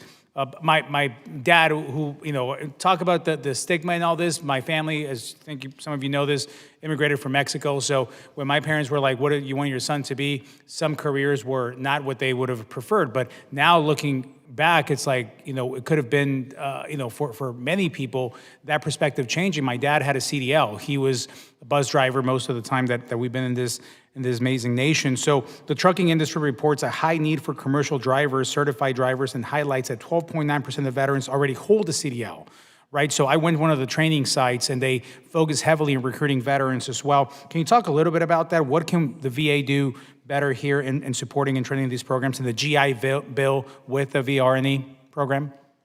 I can't really speak specifically to the VRNE, but I can tell you that interest in the supply chain, interest in commercial driver's license is not just it's a security issue. It's a national security issue. This is an area that we have to spend money on. We have to focus on. I think multiple people on the panel have talked about SIMVOS and the appropriate nature in which we fund. The gentleman's time has expired. The chair now recognizes Mr. Ramirez from Illinois. Thank you from the great state of Illinois. Thank you, Chairman. And I want to thank all of you for being here with us today. Really appreciate the work that you do to ensure that our veterans are getting good, paying, living wage jobs so that they can retire with dignity. Look, the work that we do in this committee is incredibly important. And frankly, it's our responsibility to ensure that we're safeguarding and protecting the full benefits our veterans earn and deserve. And access to quality education is one of those promises we've made to veterans, and it's our job every single day to deliver for them. However, in recent years, student veterans have been targeted by bad actors, folks who are seeking to enrich themselves by exploiting veterans' GI Bill benefits. I find that unacceptable. I've been talking about it since I got here to Congress 3 years ago. Veterans should be able to choose an educational program that meets their needs while being confident that their choice is going to result in high-quality education that ultimately results in good paying jobs. When a student veteran is defrauded by bad faith actors, it's only the right to be able to have a recourse to restore their GI Bill benefits. And that's why almost 3 years ago, I introduced the Student Veteran Benefits Restoration Act of 2025. The bill would ensure that veterans who've been victims of fraudulent practices by predatory institutions of higher education receive the educational benefits that they were entitled to so they could actually graduate and get the jobs that they deserve. We actually passed this bill out of the House with bipartisan support and with a lot of support from the chairman here last Congress.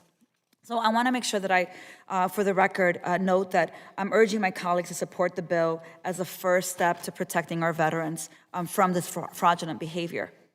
Now, I want to talk about 2017. Congress made a deliberate decision to exclude non-degree independent study programs from GI Bill eligibility due to the rampant fraud and exploitation in non-degree independent study programs. Now, Mr. Grant, I wanted to ask you a question. What do you think, in your opinion, has changed now to justify allowing non-degree independent study programs to use the GI Bill benefits when we know that they're still being exposed to the same risks that we saw back then? What has changed for you? Well, thank you for the opportunity to respond to that. Number one, I won't pretend to be the voice of an entire educational industry. I can speak very highly for Universal Technical Institute and its outcomes. I also would like to follow up on one of your other questions around the number of employed veterans that are out in the market after 6 months, because your statistic is accurate, which gets to the notion of quality of education, but it's not complete. And the reason is that because the military benefits are 36 months, many of our veterans, 3,300 we educated last year, go on and do another program. And so once they graduate from one program, say it takes a year, they'll go on and do another 6-month or 9-month program. They don't get credit for going to school for that other program. Anyway, so we pride ourselves on our outcomes and the high degree of integrity around the industry alignment, and we're very proud of what we put out in the market in terms of veteran graduates. That's great. So let me ask you, I'm really concerned about bad actors in veterans education. I think you are as well, and I know from the work that you do. I guess my question is, what are we doing to ensure that we're preventing these risks from continuing to happen? And I have a little bit of time, so I just need to get to a next question. Sure. So if I can, I'll come back to you. Sure. Mr. Bostic, your company participated in the Skill Bridge, which has employment rates above 90%. Meanwhile, we're seeing the consequences of programs like VetTech overpromising and undelivering. So, Mr. Bostic, what should the VA and Congress be looking for to distinguish high-quality training providers from those who offer training without real career opportunities at the end, where they end up having to go to other programs and other programs? That's a fantastic question. Thank you. I'll allude to what's been mentioned several times in this testimony already, is to track outcomes, especially in the skilled trades where we have such a deficit across all industries, from transportation, manufacturing, repair, all of those. There's really no reason why a training institution or a company wouldn't be able to put somebody through a training program and get them employed. So for me, when looking at any program, and especially how I look at our own program and evaluate its success, is to look at, how many veterans, how many service members are we actually getting employed? So let me ask one last question in these 7 seconds. Do you believe restoring benefits to veterans who were defrauded would be beneficial for higher employment rates and veteran career progression? I believe so, it would, yes, thank you. Thank you. General Lady's That I time yield has back. expired. The General Lady yields. The chair now recognizes Representative King Hines from the Northern Mariana Islands. Thank you, Mr. Chair. So it's not too often where I sit in front of folks who have shared their successful transition from military life to civilian life. And so I want to start with you, Mr. Lar Barbera. Thank you for your service. Congratulations on your retirement. You stated in your testimony that, that journey has been successful for you, and I just really want to hear more about it to better understand where the gaps are and how we can look at the system that we have in terms of policy to formulate some of these action plans.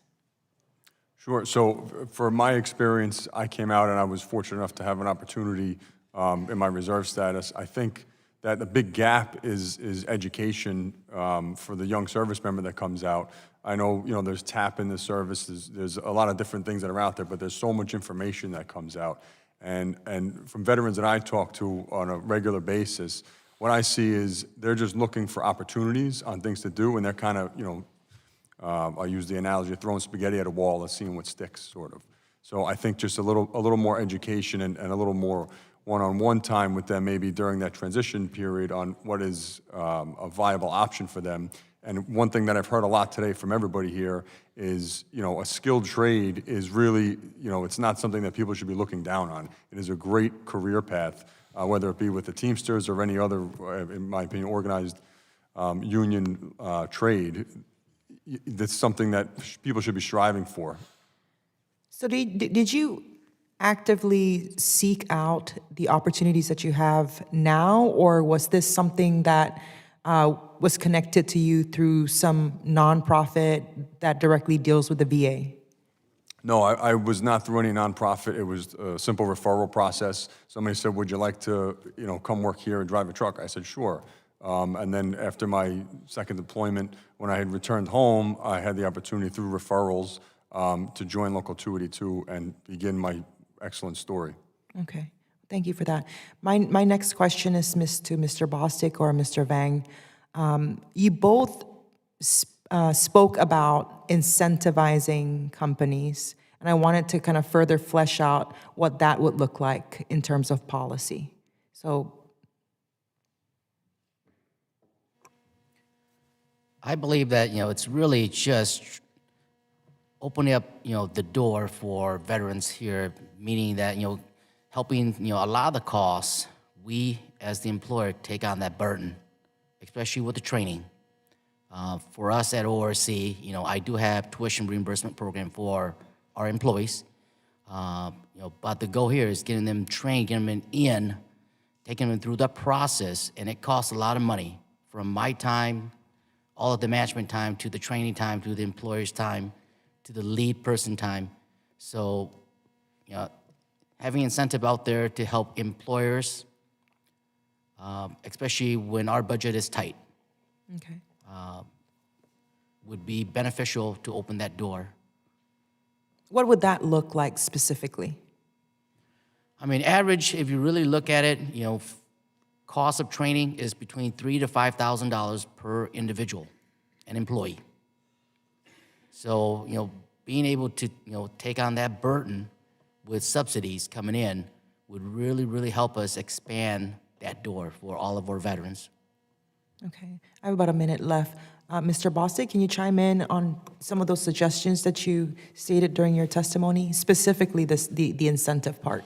Yes, ma'am. The I'll echo what was said earlier with one of the biggest upfront costs is training. Remarkably, very similar dollar figures on the equipment technician side. In addition to wages, the training is one of the largest upfront costs. We're able to discount, provide for free a lot of our internal training to service members.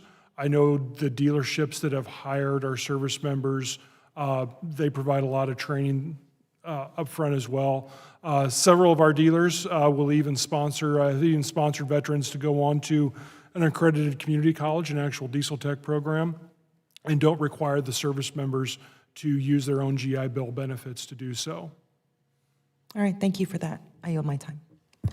The general yields. The chair now recognizes Mr. McGarvey from the great state of Kentucky. Thank you, Mr. Chairman. Mr. LaBarbera, I wanted to start with you today. You warned about predatory CDL programs targeting veterans. What safeguards should Congress put in place to make sure that the GI Bill funds only and supports high-quality training providers?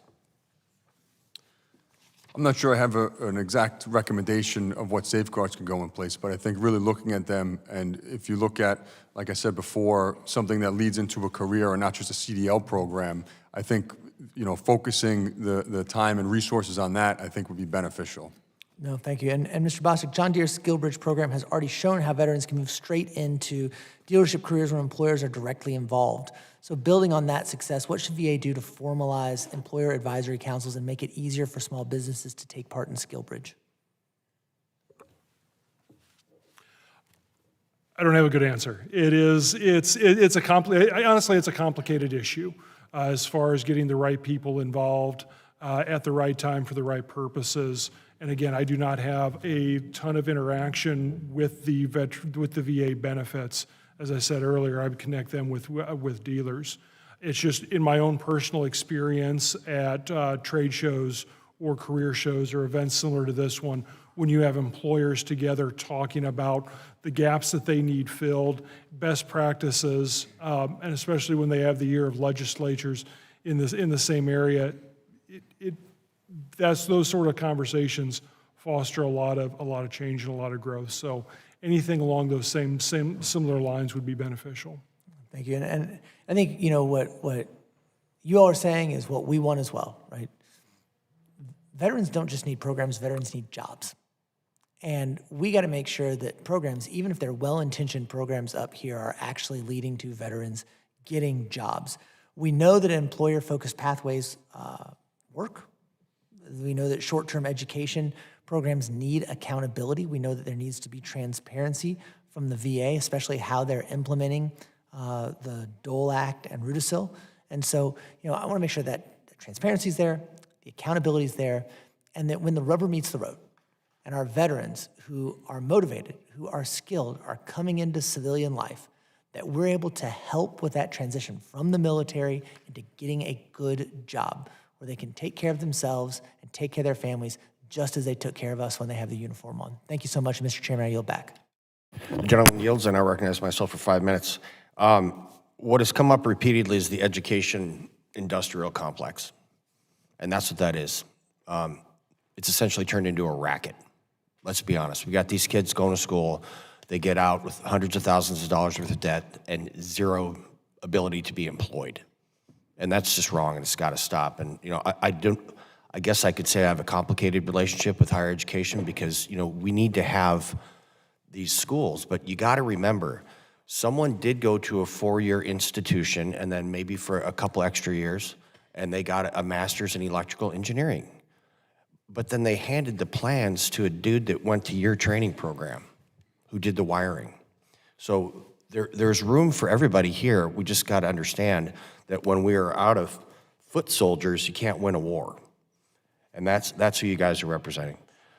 Just to be super clear. Mr. Bostic, you made a very profound statement. One of the best recruiting tools is a highly employed and happy veteran, because then you talk to your folks, and I appreciate that tremendously.